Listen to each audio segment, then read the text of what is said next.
পরিমাণ নগদ অর্থ যদি জমা থাকে এবং 1 বছর স্থায়ী হয়, তাহলে এই শর্তের ভিত্তির উপরে ভিত্তি করে শতকরা 2.5% হারে আল্লাহর রাস্তায় বছরে একবার এই সদকাটা করতে হবে, যার নাম হলো যাকাত। এটা কিন্তু শর্তের উপর ভিত্তি করে। এই শর্তগুলো যদি না পাওয়া যায় তাহলে আপনার ওপর যাকাত ফরজ নয়। আল্লাহ রাব্বুল আলামিন যে সম্পদটা দিয়েছেন, আপনি আদৌ কল্পনা করেন, আপনি মনে মনে খেয়াল করেন যে এই সম্পদটা আমার 7.5 ভরি স্বর্ণ বা সপরিমাণ হয়েছে কিনা। বর্তমান স্বর্ণের বাজার 2,10,000 শুনছি আমি, 2,10,000 কি 12,000। তাহলে 7.5 ভরি স্বর্ণর দাম কত হচ্ছে? 14-15 লাখ টাকা। এই লাখ টাকা যদি আপনার ব্যাংকে জমা থাকে বা বাসার মধ্যে সপরিমাণ সম্পদ থাকে, অবশ্যই আপনাকে 1 বছর স্থায়ী হলে এই সম্পদ থেকে 2.5% হারে কি দিতে হবে? যাকাত দিতে হবে।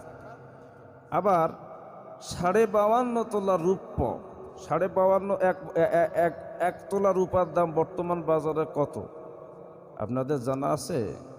ধরেন যে 2,5-3 হাজার টাকা হতে পারে, সম্ভাবনা বললাম।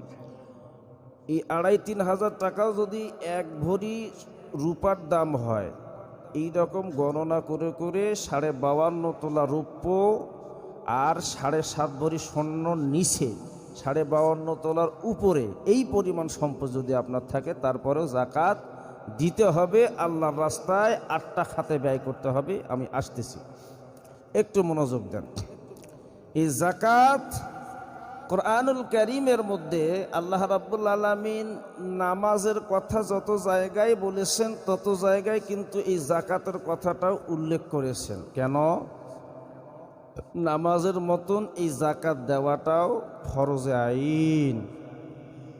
যদি কেউ যাকাত না জানে, না মানে, কাফের হইয়া যাবে। যাকাত নামাজের পরপরই আল্লাহ পাক বলছে, وَأَقِيمُوا الصَّلَاةَ